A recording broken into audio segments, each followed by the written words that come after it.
오늘은 그 재정에 대해서 또 우리 재물에 대해서 바른 신앙의 가치관을 갖는 그런 말씀을 같이 나누려고 합니다.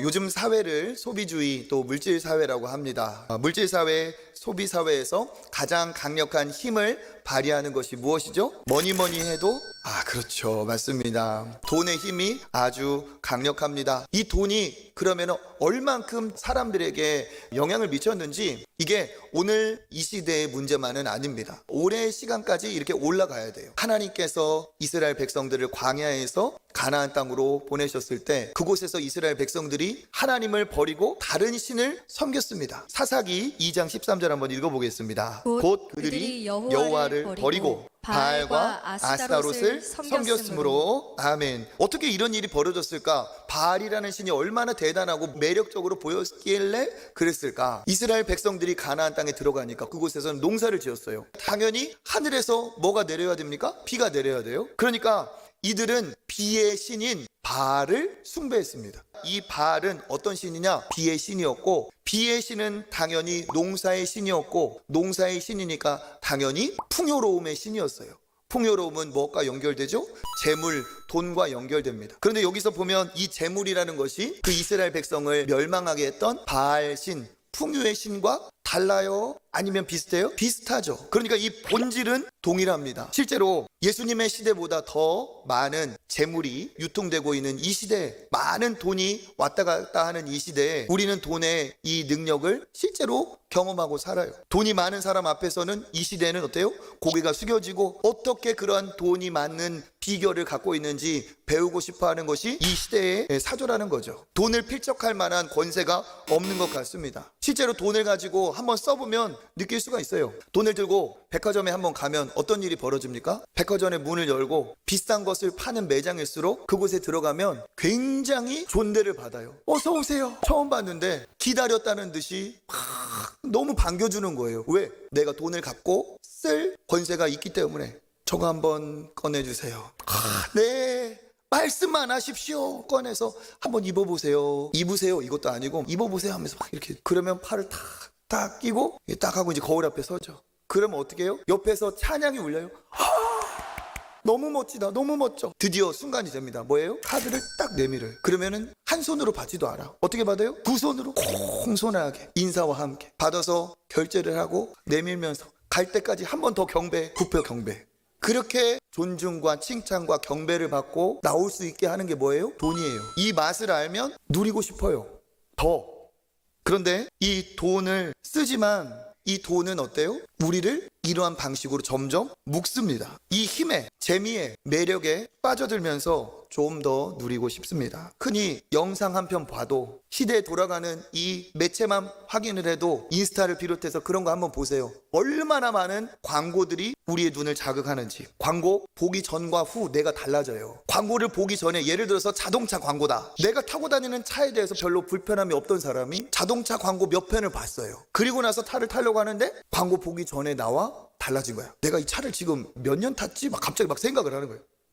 갑자기 아파트 모델하우스라도 보고 오고 영상이라도 보면 어때요? 그냥 불편 없이 살던 내 집이 이 집에서 내가 몇 년 살았지? 어디를 가야지? 그렇게 우리의 생각이 계속 어때요? 돈에 의해서 세상에 밀려간다는 사실입니다. 그러면서 귓가에 마귀가, 사탄이 속삭여요. 36개월 무이자. 카드를 빼. 나 돈이 없는데, 나 힘들 텐데 차근차근 갚아라 가면 돼. 그 돈 있어도 살고 없어도 살아 하면서 어때요? 계속. 근데 그것으로 끝납니까? 그것에 관심을 두면 또 신상이 나올 수밖에 없어요. 그것이 있음으로써 다른 것이 더 갖고 싶어요. 꼬리에 꼬리를 물어요. 이게 세상이 돌아가는 방식이에요. 여기에 우리가 살고 있어요. 그래서 우리는 자신을 먼저 알아야 돼요. 왜 우리가 이렇게 물질에 약한 존재가 생계에 연연하는 존재가 되어버렸는가? 그것은 성경에 있습니다. 강이 에덴에서 흘러나와 동산을 적시고 거기서부터 갈라져 내 근원이 되었더니. 아멘. 강이 에덴에서 흘러나왔다고 해요. 이 강이 에덴에서 발원하여 온 세상으로 흘러갔다. 그것도 강이 4개가 있어서 사방으로 갔다. 뭡니까? 가장 풍요로운 곳이 바로 하나님이 창조하신 에덴이라는 뜻이에요. 그러니까 하나님이 만드시고 공급해 주신 이 에덴이라는 곳은 생계 걱정할 필요가 없는 곳, 곳이고 끼니 걱정할 필요가 없고 미래를 두려워할 필요가 없고 욕심을 부릴 필요가 없는 늘 모든 것이 공급되는 곳이었다는 거예요. 그런데 이게 어떻게 되었습니까? 사탄이 우리에게, 그 사람에게 하나님의 말씀을 어기게 했죠. 하나님과 같이 돼봐라. 함껏 교만을 자극했습니다. 우리 창세기 3장 5절 읽어보겠습니다. 너희가 그것을 먹는 날에는 너희 눈이 밝아져 하나님과 같이 되어 선악을 알 줄을 하나님이 아심이라. 그래서 어떻게 되었습니까? 하와가 먹고 남편에게도 주고 하나님과 인간의 약속은 깨어지고 하나님과 인간은 단절될 수밖에 없었어요. 하나님과의 단절이 의미하는 바가 뭡니까? 공급자로부터의 단절, 보호자로부터의 단절, 공급과 풍요로운 곳에서 쫓겨남을 의미하고 있죠. 그러니까 인간 이 본질적인 존재의 궁핍함은, 결핍의 원인은 어디에 있다는 겁니까? 공급자 되신 하나님으로부터 떨어져 나오면서 인간은 궁핍한 존재가 되었고, 미래를 준비하고 대비하지 않으면 안 될 생존에 두려워하는 존재가 되어버렸다는 사실입니다. 그 이후에 하나님을 떠난 인간은 오늘날까지 다 똑같아요. 하나님의 자리를 채워줄 대리자를 찾고 있습니다. 무엇이 나의 이 두려움을 해결해 줄까? 무엇이 나의 이 결핍을 채워줄까? 무엇을 내가 택해야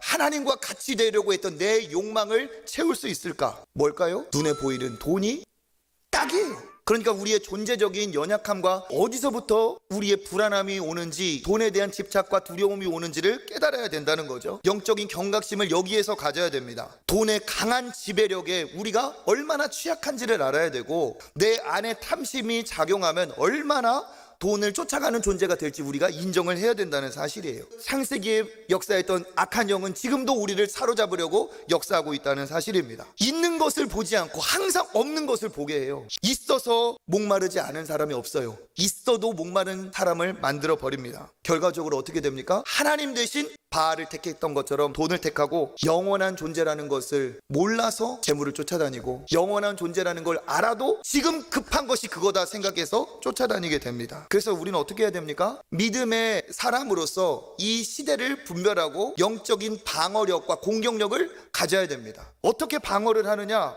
일단은 이거부터 주의해야 돼요. 보고 듣는 만큼 우리의 정신을 빼앗깁니다. 보고 듣는 것이 바뀌어야 우리가 제대로 된 분별을 가질 수가 있어요. 계속 세상적인 것, 계속 비교를 하게끔 하는 것을 보는 순간에 나는 그 인생의 소유의 허기에서 나올 수가 없습니다. 어떻게 해야 돼요? 하나님이 원하시는 것, 우리의 영혼을 풍성하게 하는 것을 보고 그것을 우리가 대면을 해야 된다는 겁니다. 우리가 소비 시대에 다 우리를 자극하는 광고나 매체만 죽으라고 볼 게 아니라 우리의 영혼을 더 고품격으로, 더 영적인 존재로 유지하는 비결이 뭡니까? 하나님의 말씀을 봐야 돼요. 아버지를 대면해야 돼요. 내 인생을 내가 책임져야 될 고아가 아니라 나를 창조하신 공급자 되신 하나님 아버지가 내게 있구나. 이것을 믿고 이것을 붙들 때 우리가 이 물질의 유혹에서 이길 수 있는 줄 믿습니다. 하나님 아버지를 대면하고 하나님의 말씀을, 아버지의 말씀을 계속 듣고 나를 책임져 주시는 하나님 아버지를 느낄 때 우리는 내 주머니가 비어 있어도, 그 물건이 없어도 하나님을 신뢰하는 신뢰 안에서, 에덴에서 공급자 되신 그 풍성하신 하나님을 믿는 믿음 안에서 우리는 소비의 욕구를 이겨낼 수가 있어요. 그것이 없어도 살 수 있는 능력,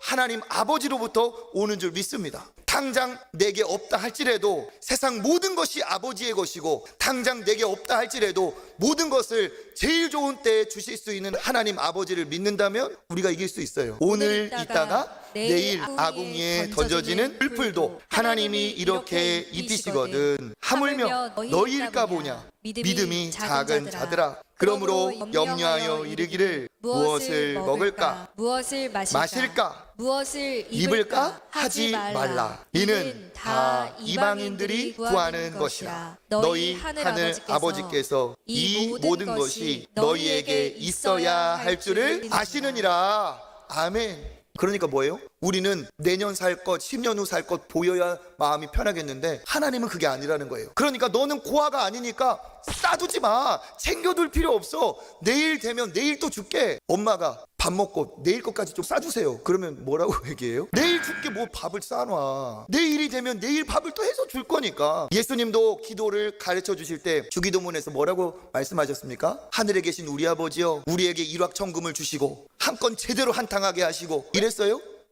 아니에요. 하늘에 계신 우리 아버지요, 우리에게 일용할 양식을 주시고 하루 먹을 양식을 다 하려고 했어요. 왜 그렇게 가르치셨을까요? 그날 하나님이 너에게 아버지로서 공급해 주시고 내일은 내일의 양식을 공급하실 것을 신뢰하고 주님을 따라가라는 거예요. 고린도후서 6장 10절 읽어보겠습니다. 근심하는 자 같으나 항상 기뻐하고 가난한 자 같으나 많은 사람을 부유하게 하고 아무것도 없는 자 같으나 모든 것을 가진 자로다. 아멘. 이게 믿는 자의 축복입니다. 그러니까 자녀에게 중요한 건 뭐예요? 용돈이 아니라 용돈이 떨어져도 나에게 공급하시는 그 아버지가 중요한 거예요. 아버지의 존재가 앞으로의 용돈이 없어도 나는 절대로 굶어 죽지 않는다는 것을 보장을 합니다. 우리의 인생이 눈에 보이는 돈 때문에 안전한 게 아니라 보이지 않지만 살아계신 하나님이 나의 아버지라는 사실 때문에 우리는 이길 수 있어요. 세상 어마어마한 돈도 못 주는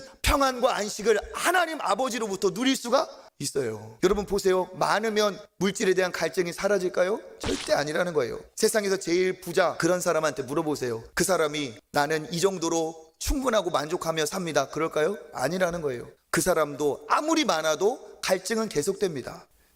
우리 집 애가 겪은 얘기 하나 하고 이제 마칠게요. 아빠를 보다가 넘어져가지고 과자가 쏟아졌어. 아빠 보다가 넘어져서 과자 봉지가 엎어졌어.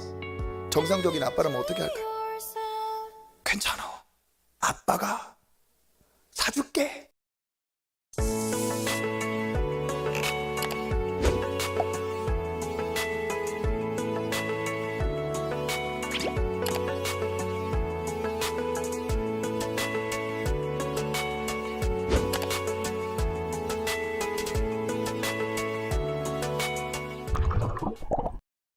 먼저 한번 질문을 드려보겠습니다. 신앙적인 입장에서 돈은 악한 것인가 선한 것인가? 이 문제에는 사실은 함정이 있어요. 돈은 선하지도 악하지도 않습니다. 칼자루도 칼이 악한 거예요, 선한 거예요? 누구 손에 붙들렸느냐에 따라서 선한 것이 될 수도 있고 악한 것이 될 수도 있는 거죠. 도둑이 칼을 들면 악한 것이지만 또 엄마가 칼을 들면, 그렇죠, 그게 이제 가족을 풍성하게 하는 칼이 되는 거예요. 마찬가지로 이 돈도 선한 것도 악한 것도 아닙니다. 그냥 중립적인 거예요.